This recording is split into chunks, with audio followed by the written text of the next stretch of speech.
Is it on? Yes. Hello. We'll just wait a few minutes to see if anybody comes on.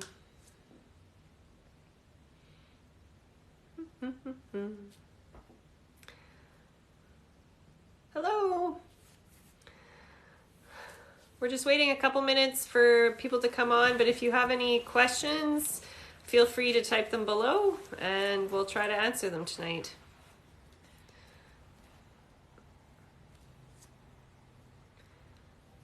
Hello, hello.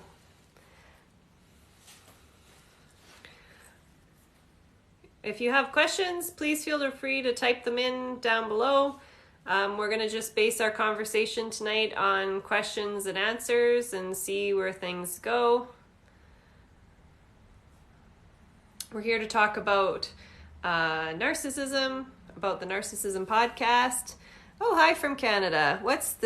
We're in Canada too. What's the general topic? Well, we didn't really have one today. We were going to talk about, just leave it open for discussion on related to narcissism. I know we just posted a video about the difference between kind versus nice, which we could talk a little bit about too, if anybody's interested in that. We did post some clips from our Narcissistic Spirit video or podcast this week, which we could go into too if that's of interest. Okay. Hi, Derek. We can address the nice versus kind. We could flesh that out a little bit. Sure. Yeah. So some people were asking, what's the difference? When we refer to, you might listen to a few of our podcasts and we'll often sort of reference this idea of what it means to be nice versus what it means to be kind. And we differentiate these because nice isn't always so nice, meaning that it's not often respectful. Sometimes we're just nice because we're like giving out the niceties towards somebody, but we're not actually respecting them enough to be truthful. Yeah. So kind requires truth behind it and respect behind it. So we also don't want it sort of, weaponized to say, oh, well, I'm going to drop this truth bomb on you, but it's, can be done with a little bit of like a mean spirit to it. It's not that. It's I respect you enough to tell you the truth when you ask this question, and then to stand in support while you manage that truth or heal or whatever your next steps are going to be. Yeah. Whereas nice is just like okay, well, that's great, okay, and then you turn around and be like, whoa, that person does not really know, what they're in. So, and nice often can fall under the doormat space as well. So this leads to another piece that we talk about, which is the badass spectrum. So we want people to sort of land in that badass space. So one side of that is being the doormat, where you're over accommodating, particularly to the narcissist, and the other side being the asshole, which is typically the space that the narcissist holds. If you can move from that doormat space right into the middle, into that badass space where you're holding boundaries, you're speaking truth, you're doing it respectfully, but you're honoring yourself as well as those around you, that's a beautiful spot to be in. Yeah. Yeah. Badass. And often moving, if you've been chronically in the doormat space, moving into that badass space, you might think you're behaving like an asshole because it just feels so polarizing. But if it's just with practice, you'll get it. It's about self-respect, respecting others, and boundaries. Yeah, and same with being kind versus nice. Might feel like you're being a bit of an asshole at times too. Yeah, that's just why respect is really key. Yeah. With that piece. Someone asked, how do you deal with a narcissist while co-parenting in a fresh divorce?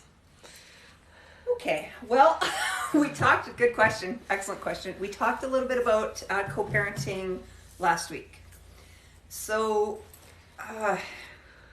it's a sticky situation. So you are fresh off a divorce.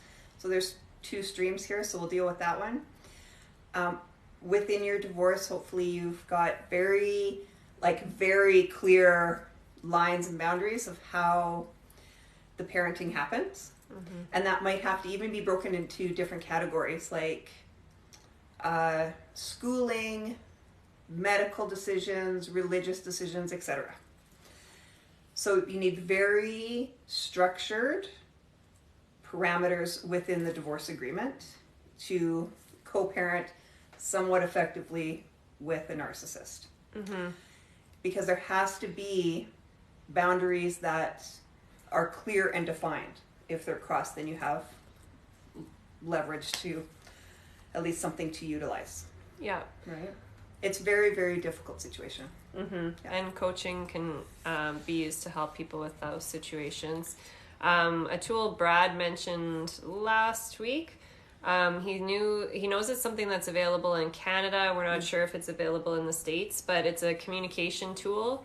If communication is challenging between you and the ex, apparently you can download it or something. Yeah, it's an app that actually, I believe it's actually linked to the courts as well. Yeah. So that your communication only happens through that app.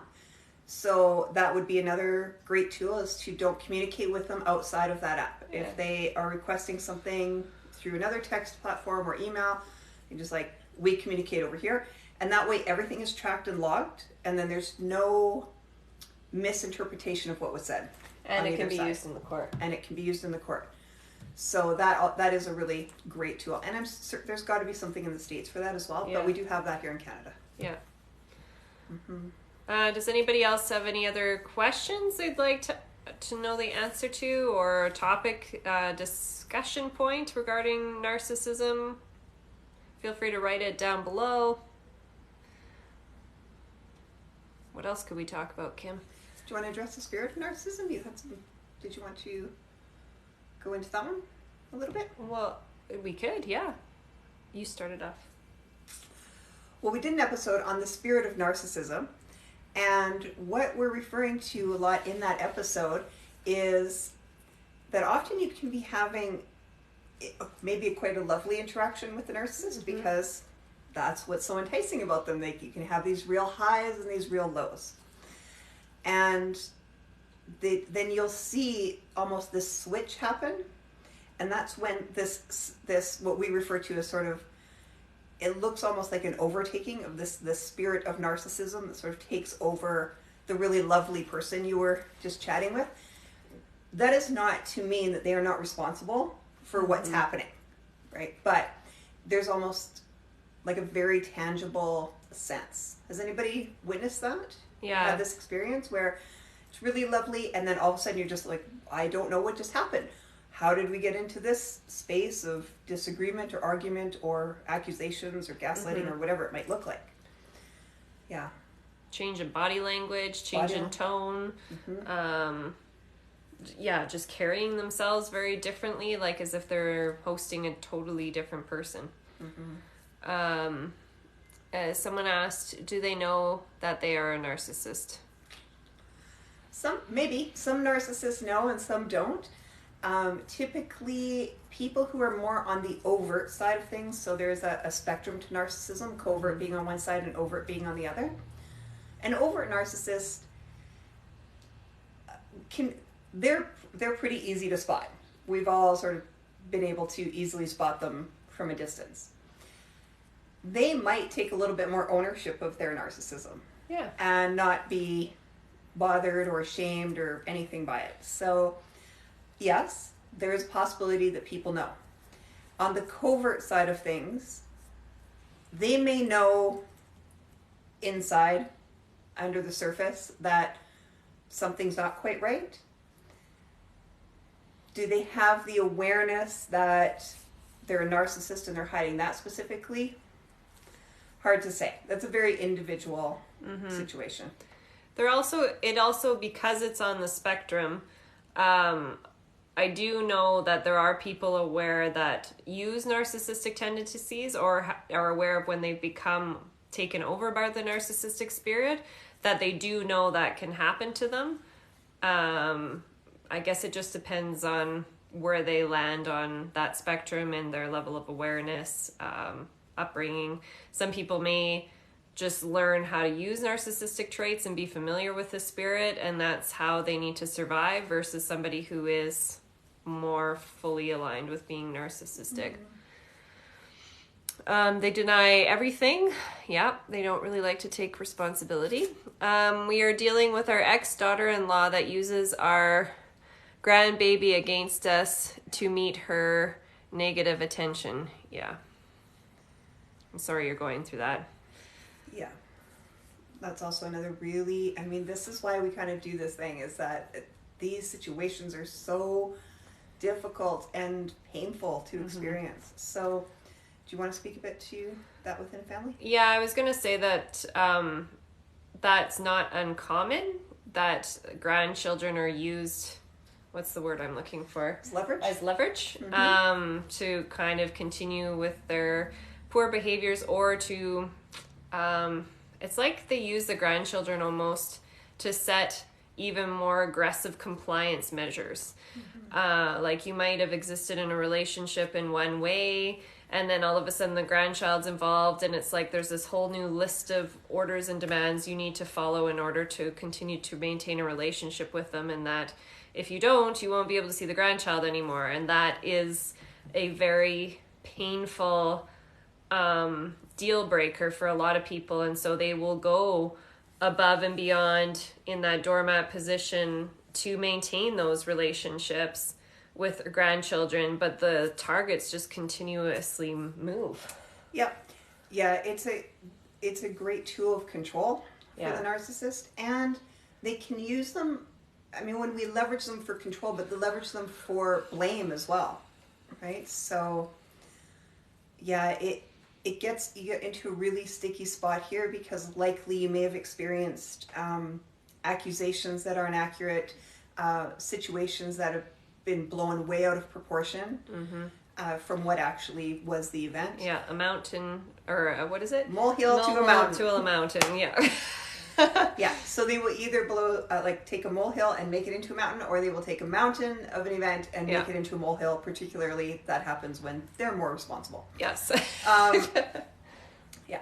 So, yeah, how do you manage that? I mean, these are things that we can speak in generalities on these platforms when we're doing lives like this, but to have more detail and more specifics within one person's situation requires more of a one-on-one coaching type of session. But we can give you sort of generalized thoughts on that. Yeah, and one-on-one coaching is available through our website.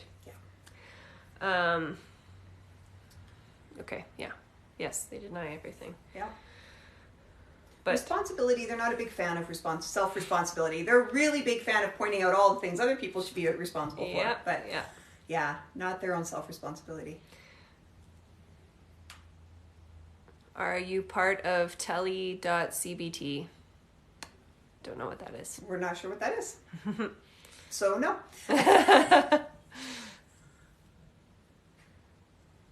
What else is there? Lots of likes.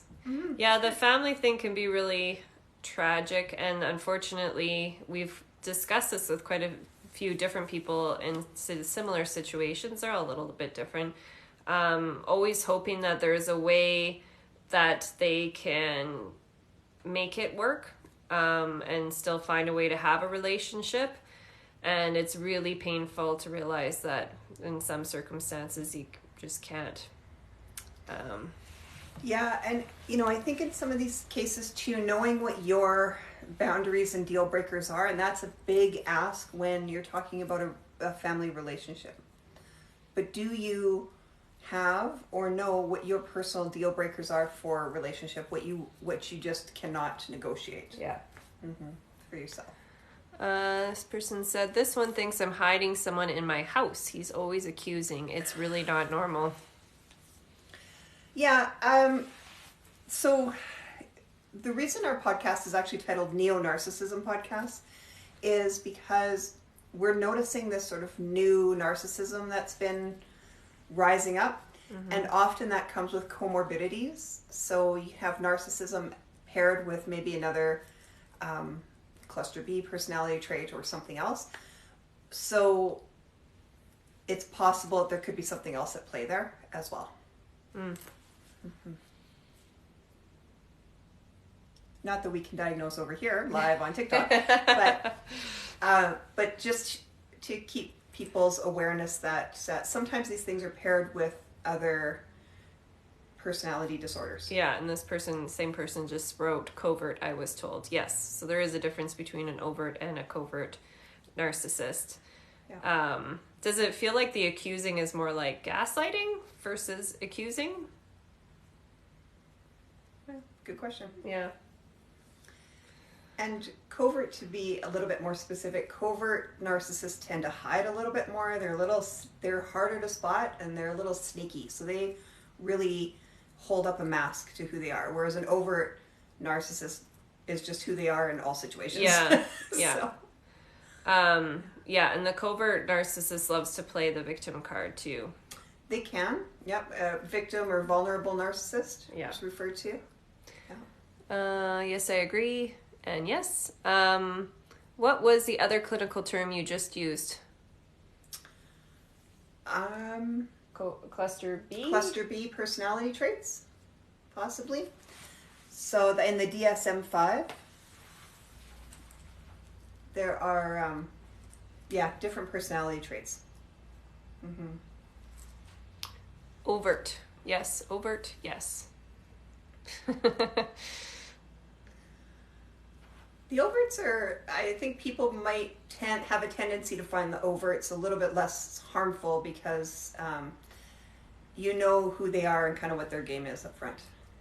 Yeah, it takes a little bit longer to figure out the covert narcissist game. Yeah. You can be, well, I mean, let's be honest, you're fooled. We're all fooled very easily by the narcissist, but it feels like the covert one is a different type of... I think...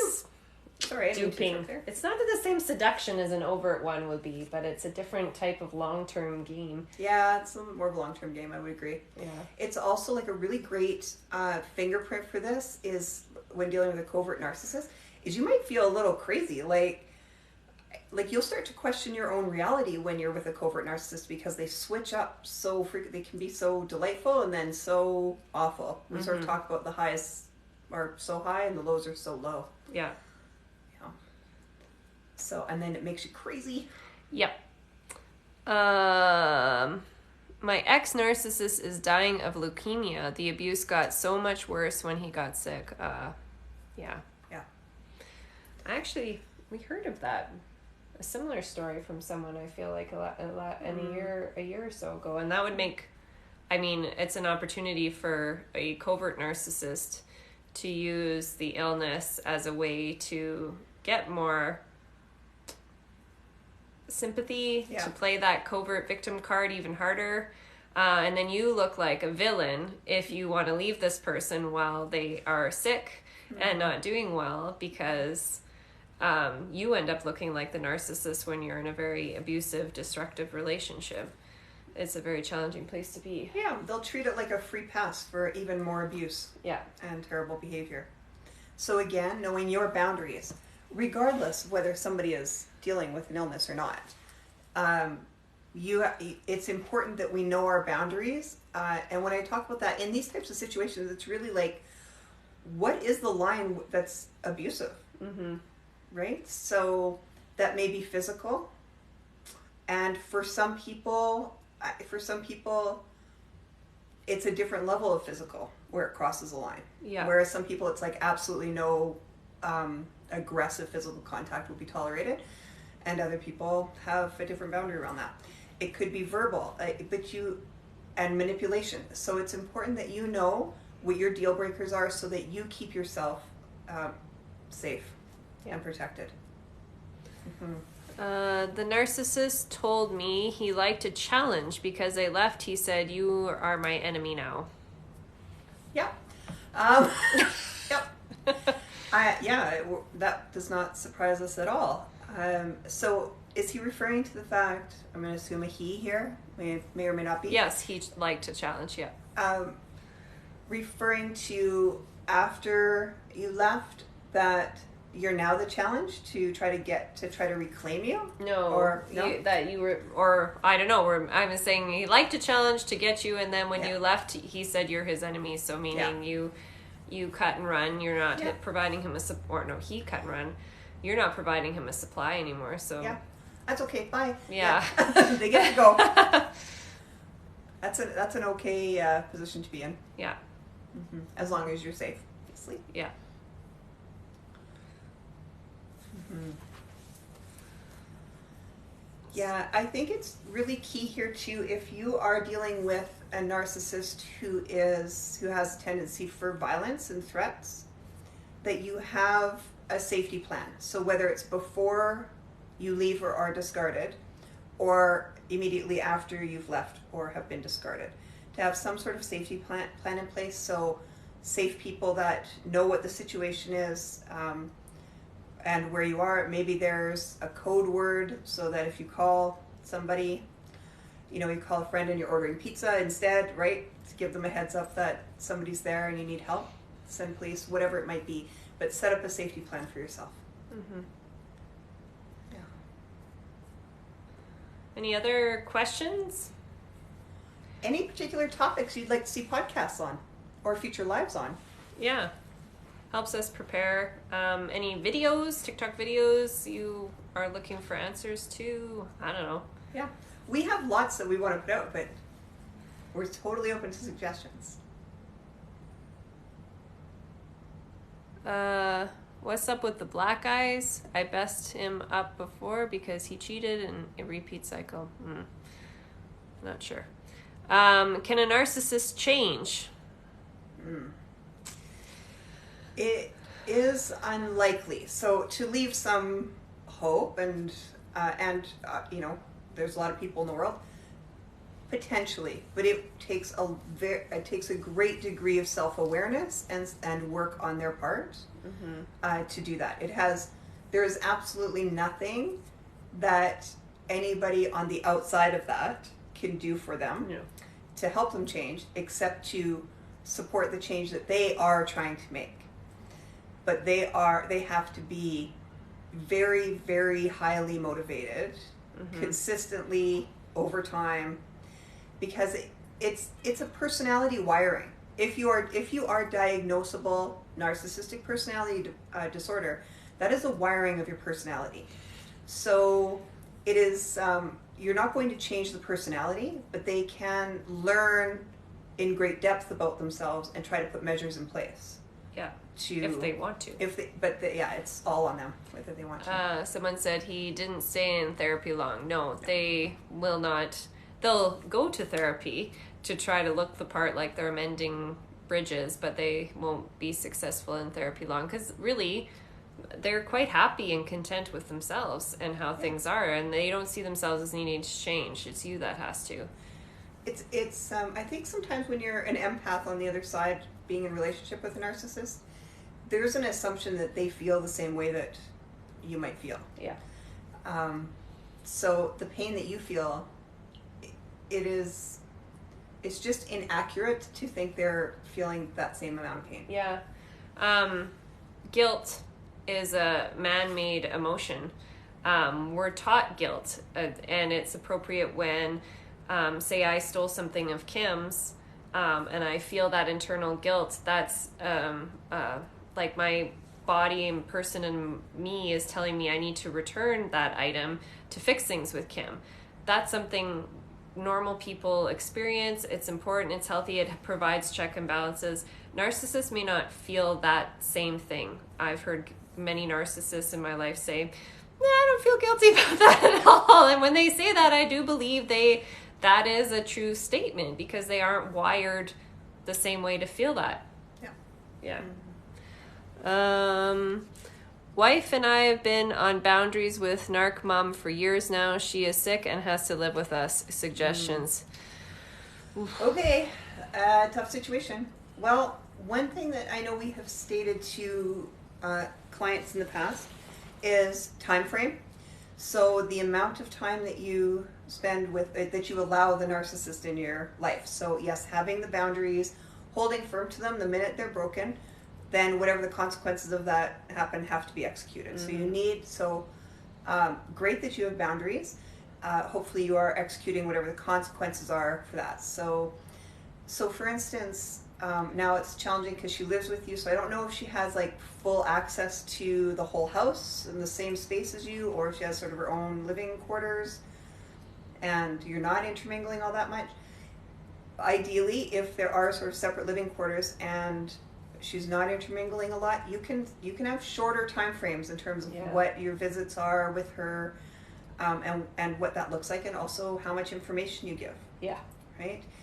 A little bit more difficult when she's just in your space all the time, but also that can shut down the conversation. Like, we are not going there. Yeah, I think setting really firm boundaries and communicating those boundaries with you and your partner, so you guys can both hold each other accountable and support one another, and keeping those boundaries would be really important.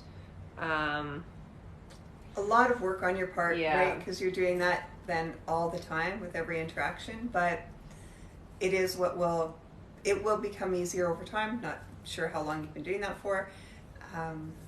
Yeah, it'll become a little bit more fluid over time, but really challenging. And take time for yourselves. Yes, time Yeah. away from the situation, time doing activities to build yourself back up, people in community that can support you in going through what you're doing, so that you can have some normal interaction and not feel so crazy, just to help ground you and stabilize you. And if it's possible, if you've had, you can set sort of parameters around, like, okay, well, let's say you're having interactions with this mother, something's going on there, for extended periods of time in the day. Having time specifically set aside so that you can shift out of that, so you can have fun, laugh about something, get outside if you can, something that's going to bond you and the spouse together, or even just each on their own, so that you can shift out of the chronic state of potential hypervigilance that might be going on. We are trying to get Mom to acknowledge her narcissistic lies and apologize for years and issues, but she refuses. That's a futile. I don't know if that's your best use of energy. They're not going to apologize. It just really keeps you engaged with them to try to get them to acknowledge. It's bothersome to you. It's not necessarily bothersome to her. So trying to get her to change is, I don't know if I would spend your resources on that. And also to keep this in mind, that the lies, it's not a lie to them if they believe it, which in the case is true. And they won't want to acknowledge it. And for you, it may seem like a mountain, and they've already minimized it to a molehill. And they would rather pretend it never happened. So it's, I don't know. Yeah. It's painful because you want to be acknowledged and seen and heard. And nobody likes to be lied about. No. Right? So of course you want to correct that, but it's likely, you're likely going to be unsuccessful in that. Yeah.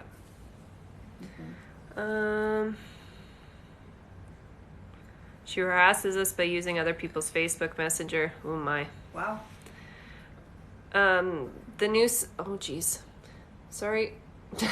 The news supply and narc called me toxic because I had broke up with him. Yeah. Yeah. That's all right. Yeah. And calling. Yeah. My family and myself have cut off my sister. She destroyed our family, all for personal gain. I'm really sorry to hear that. Yeah. She stalks us. Will it ever stop, or does it come and go? It's hard to say. It's going to be very individual to your situation. It may ebb and flow for them. You just have to really stay consistent with your behavior. Yes, and maintaining those boundaries, supporting one another.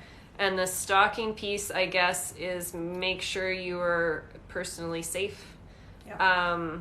And that you've got boundaries in place and safety measures in place. I'm not suggesting anything. I just... we don't know. We don't know. No. And will it stop? I think of it as an addiction. They're addicted to the supply that they got, especially family relationships and the narcissism that runs in families. That becomes so ingrained that they're so used to getting that supply from the family members. You cut them off cold turkey, and if they're not getting it somewhere else, they're going to be pretty desperate for it. Yeah. Mm-hmm. We've probably got time for just another couple questions. Oh my. Yes, they are stalkers, fake accounts, new page, new supply, but I block them. Yeah. Is my ex-narc ever going to be better? I have to co-parent with him. Yeah. Maybe keep your expectations in check with that. Be better. What does that mean? Maybe when they get a new supply, their mood might shift a little bit and improve temporarily, but likely whatever's going on there, you'll see for the duration of the co-parenting. And whether it ebbs and flows. And as time and space from this person happens, your capacity to manage it may shift, so you may be able to view it as a little bit better, even if that person hasn't changed. Yeah, and when you're co-parenting and the relationship is over, it now becomes a very transactional relationship. It is business only, conversations about child rearing only. So just if you can think of it strictly as business, that can help to be a little less emotionally invested. It's difficult because this is the parent of your child. Mm-hmm. How do you introduce this topic to a classic narcissist who has no clue of this term? Not necessarily recommended that you point it out to them. I didn't even realize I was in a narcissistic relationship until I've seen the narc things they do. Yeah, that's pretty typical. Yeah. It's until you get some space or somebody mentions it to you and it's like, hey, that might be narcissistic, and you start, your filter on the relationship changes, it will look very differently to you. This is when you need to give yourself a lot of space and compassion, because we've all been duped and we've all been there. You need time to heal. Yeah. Yeah. And some compassion for yourself. Yes. Mm-hmm. Thank you both for this talk. You're very welcome. Thank you for joining us. Appreciate it. Why do they make a scene in public? Because they can get a lot of energy and feed off of all the people. Yeah, that's a great point. So they, we did it's on our TikTok where we talk, and in one of our podcasts where we talk about them being parasitic. So what we really mean by that is they feed on the resources of others. So one of those resources is energy of their partner and maybe family members and maybe strangers. Right, and particularly when we get back to this idea that they believe their lies, if they're accusing you of something and creating this scene in public, they want you to look bad because they want to try to gather what we refer to as flying monkeys to support them and be against you. Yeah. Very mean to people behind the counter. They love pity. Their friends don't. I'm glad I don't cut ties with him. So how can you spot a covert narcissist from the other narcissists? It takes a little bit more time to spot the covert narcissist than the overt narcissist. Covert narcissist will keep the mask up a little bit longer. Mm-hmm. So typically that doesn't come down until they feel that they have you in the relationship. So. This is another comment that I want to tie into some information. Ours acts as a Christian in public, but is so cruel and toxic. So the personal, private, and public life are going to look very, very, very different. And in the public life, they want to be that perfect person, whoever they've decided is that perfect person. So if that is a Christian going to church, doing all the right things out in public space, charming, caring, they will play that role, but they will be completely different in their private spaces, and that's what makes it so unbelievably challenging. Because if you even go outside of that relationship and say we're to talk to somebody in the public life who they go to church with and exist with, they'll be completely shocked that this person isn't the same. And it may be really hard to get validation or support from that community. Mm-hmm. Yeah. Yeah. Yes. Yep. All right. We've got 10 more minutes. Wait, 10 more minutes? Good. Okay. I said till 8. Okay, great. I will tell you, you got, yes. I'm just making sure. Do you guys know about, what do you guys know about the public, private, and secret lives of the narcissist? I want so bad to show the world the messages she sends, but I won't do that. Mm-hmm. The narcissists are leeches, the new supply. Will she go through that cycle too? Yeah. Yeah. Yeah, I mean, if it gives anybody solace, it's not personal. So the next person will experience the same thing. It maybe feels a little bit difficult because if you remember back to the beginning of your relationship, likely there was a lot of love bombing, and everything looked amazing. They're promising the world. They're the embodiment of all of your dreams coming true. So the next person will experience that as well, and it will look like, oh, this relationship's going to be amazing. Mm-hmm. It's the same thing, same tactics. It will fall apart. They can't maintain it. Yeah. You are both beautiful. Thank you. If you don't suggest introducing the term, then how do you get them diagnosed? Yeah, okay, very good question. Okay. Well, here's a question.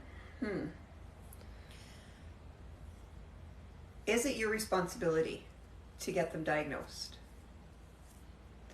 So often, again, as an empath, you are very loving, committed, compassionate, and you want to help heal. We have to let go of our responsibility and of hijacking the narcissist's experience. They are experiencing what they are experiencing. It is not our responsibility to help them get diagnosed and to put up with their behavior. Mm-hmm. You may be able to say, like, these are all the reasons why this relationship isn't working. If they want to go get help about that, maybe you want to say, like, you know what, yeah, go and get some help about that. Keep me posted on as to what that looks like. But it is, and honestly, it's up to a professional to diagnose. Yeah. I think, another way of saying this is I had a friend who was in relationship with an alcoholic. Mm-hmm. And he kept saying to her, you're the one who has the problem with my alcoholism, not me. And the day she realized how true that statement was the day that she filed for divorce, and she left him and he continued his ways. But what I'm trying to say about that is she is the one who had the problem with the alcoholism. Just like in relationship with a narcissist, they are who they are. They have free will, and they, and until they don't like who they are anymore, who are we to try to change them? Also, we can only really change who we are and how we interact and what our boundaries are. Yeah. How can you push the narcissist away for good? Set boundaries. Be a badass. Let the least amount of communication possible. Communication is strictly business-like, non-emotional, so that you give them no supply. Yeah. No feed. Yeah. And that badass, setting boundaries. Once you start setting boundaries that cut off the supply, they typically will cut and run. Yeah. They might level up first. Yeah. To make it more uncomfortable, but eventually it's the equivalent of a tantrum. It's just that their tantrums can be, depending on the person, because not all narcissists are physically abusive, but can live up. So you have to know who you're dealing with. Yeah. 25 years, married, just trying to figure this out. Yes. Yeah, really difficult. it often happens that people are, particularly with a covert narcissist, are in that relationship for an extended period of time. And it give you great props to the fact that you are seeing it now and are willing to take steps to protect yourself and reclaim yourself, because in extended periods of relationship like that, and trauma bonding, perpetual abuse, and when I say that, I'm not just talking physical abuse, manipulation and mental, emotional, all of that. Those are, you're trauma bonded to that person. It's so trauma. Another word that you might have heard be like Stockholm syndrome, falls in the same area. So being able to break that and to break free, once you take the steps that you're free from this person, you will likely feel more of the effects of that trauma bond, and you might be in a lot of pain, but it is pain worth walking through. Have a support system, a healthy support system around you. Yeah. With that.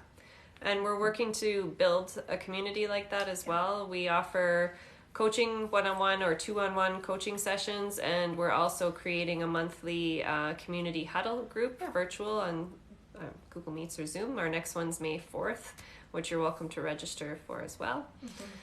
Why am I happy he is angry? It's not normal. Oh, meaning he gets angrier the happier you get? I think so. Yeah. Yeah, that's not that uncommon. Way to manipulate you, sort of almost, and how dare you be happy when they're so miserable or upset or whatever it might be. Yeah. Again, boundaries. They get to have their own experience, and you get to have your own experience. You don't have to dial down your joy for them. No, and they're not comfortable with emotions, so keep that in mind too. So they will weaponize emotions to control you. And they can't tolerate high levels of emotions as much as they may rage out. They don't really like that in other people either. And particularly more what quote unquote people would say are positive emotions. Joy, happiness, peace, love. Those will be more triggering to a narcissist. And they will want to bring your experience of that down. Yeah. It's too intolerable. Rage, for sure, yeah. They're much more comfortable with anger, rage falling within that. They're more controllable emotions, right? Like not controllable for them. I mean, there are emotions that tend to have a tendency to control others. Yeah. So someone said, "I really like your podcast. Thank you for listening. We appreciate it." I think that's just about our time here. We said we'd wrap up around 8 o'clock. A couple more minutes left. We just really appreciate everybody joining us. This is a really fun, engaging conversation today. We do try to post regular content on our TikTok channel. We are welcome to your suggestions on topics.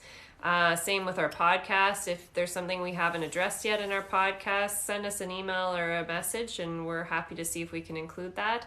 And as I mentioned before, we do offer free 30-minute consultations and one-on-one coaching, and we are going to have an upcoming virtual community huddle on Wednesday, May 4th from 7 to 8:30 p.m. That's a great place for healing from narcissistic abuse. To create a community together and to heal together. Yeah, and you're not so alone. Yeah. And we are going to try to be on here regularly live on Wednesdays, except for when we're doing the community huddle. So we welcome you to join us on those. Yeah. Thank you, everybody. It's so lovely to connect. Oh, thank you so much. I feel a load off my heart. I'm really glad that this provided some validity for you in your experience that you're going through, because that is a huge part of the healing. Yeah. We need to be validated that you're not alone in this. Yeah. And that it is complicated and painful. But lots of us have gone through it, and that's why we're doing what we're doing, because we wanted to be able to help provide that for others. Exactly. Yep. Okay, I'm going to try to turn this off now. Thanks, everyone. Bye.